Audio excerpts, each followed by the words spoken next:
नमस्कार साथियों, रामधारी गुप्ता की फर्स्ट भाग की डिक्टेशन नंबर 35 एवं 36, स्पीड 80 शब्द प्रति मिनट।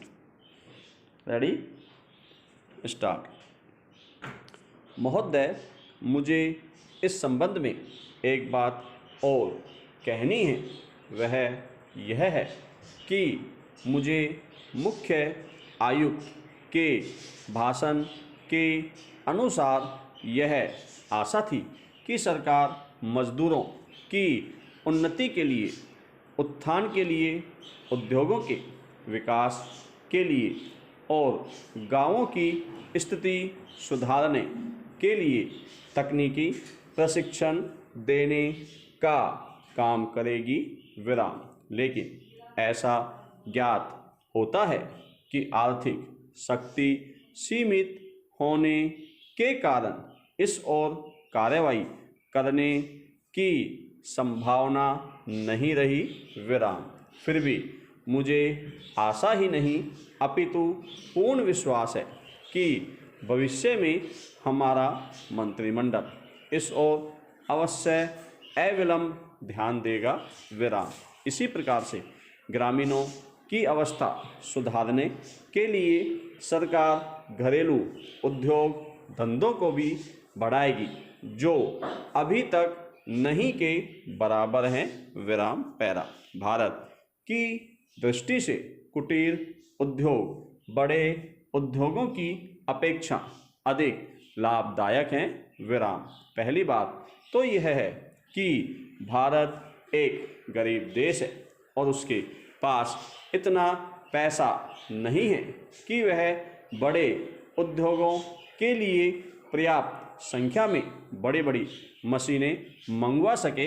विराम। बड़े उद्योगों के लिए बहुत बड़ी बड़ी महंगी मशीनों की आवश्यकता होती है, जबकि कुटीर उद्योग छोटी छोटी और सस्ती मशीनों से चल जाते हैं। विराम। कुटीर उद्योगों के लिए न तो बहुत बड़ी बड़ी इमारतें बनानी पड़ती हैं और न ही बहुत महंगी मशीनों की आवश्यकता पड़ती है। विराम।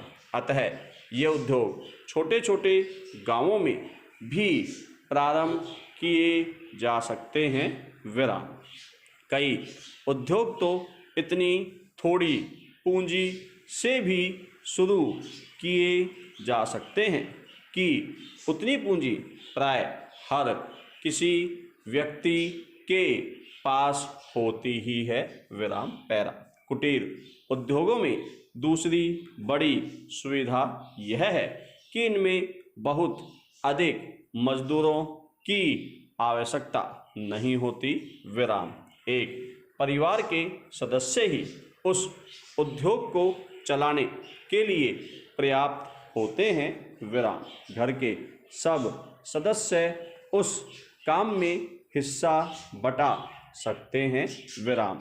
बड़े उद्योगों में प्रत्येक मजदूर को कोई विशेष कार्य सीखना होता है और उस काम में कुशलता प्राप्त करने में उसे काफ़ी समय लग जाता है। विराम। तीसरी चीज़ जो मैं आपके सामने रखना चाहूँगा वह यह है कि जो विचार और सुझाव आपके सामने प्रस्तुत किए गए हैं वे एक पवित्र, शुद्ध और जनता व प्रांत के हित को ध्यान में रखकर ही प्रस्तुत किए गए हैं और मुझे पूर्ण विश्वास है कि बिना किसी दलगत भावना के शिकार हुए आप उनकी जांच करेंगे और यदि वे जनहित की कसौटी पर खरे उतरे तो उन पर कार्रवाई करेंगे। विराम। पैरा। महोदय, इस संबंध में दिन प्रतिदिन बढ़ने वाले भ्रष्टाचार की समाप्ति के लिए और कर्मचारियों के रवैये के संबंध में माननीय सदस्यों ने विचार प्रकट किए। विराम। मैं समझता हूँ कि इससे कोई समझदार व्यक्ति इनकार नहीं करेगा कि भ्रष्टाचार को प्रोत्साहन नहीं देना चाहिए। विराम। अतः इस ओर विशेष ध्यान देने की आवश्यकता है। विराम। भ्रष्टाचार को समाप्त करने के लिए जो कठिनाइयाँ सरकार के समक्ष है, उन पर शीघ्र ही कदम उठाए जाने चाहिए। विराम। यदि सख्ती भी बरतनी पड़े तो चिंता नहीं, हमें ऐसे कदम उठाने ही हैं। विराम। पैरा। मैं यह जानता हूँ कि बहुत से लोग, जिनमें कुछ हमारे साथी भी हैं, इसकी कुछ बातों का विरोध करते हैं। विराम।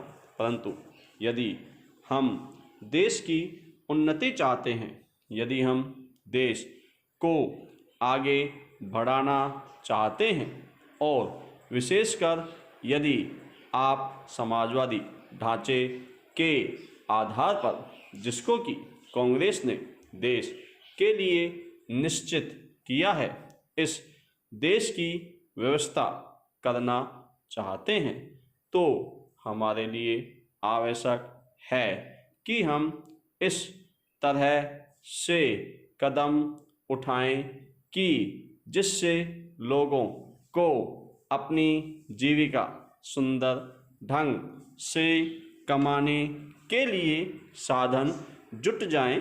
विराम। वास्तव में यह सरकार, जिसने यह साहसपूर्ण कार्य किया है, इस कार्य के लिए सबसे अधिक बधाई की पात्र हैं।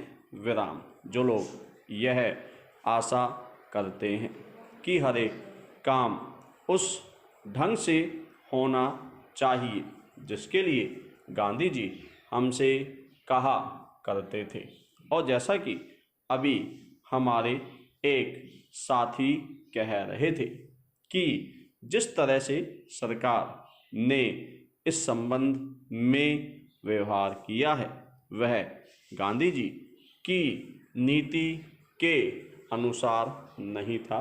विराम। यह नहीं, उन्होंने तो एक तरह से कांग्रेस ने जो समाजवादी ढांचे पर समाज की व्यवस्था की नीति अपनाई है, उसका विरोध किया, और मेरी समझ में उनकी बात नहीं आती कि एक तरफ तो वह कांग्रेस के अंदर हैं और दूसरी ओर कांग्रेस द्वारा स्वीकार की हुई नीति का इस प्रकार से विरोध करते हैं। विराम। मैं समझता हूँ कि वह इस बात को भी जानते होंगे कि कांग्रेस द्वारा इस नीति को स्वीकार कराने वालों में अधिकतर वे ही लोग हैं जो गांधी जी के अनुयायी हैं और उनके सिद्धांत में विश्वास रखते हैं। विराम। ऐसी स्थिति में उनकी वह बात समझ में नहीं आती कि आज सरकार प्रजातंत्र और गांधी जी के बताए हुए नियमों के अनुसार आचरण क्यों नहीं कर रही है। विराम। यह बात बिल्कुल ठीक नहीं। विराम।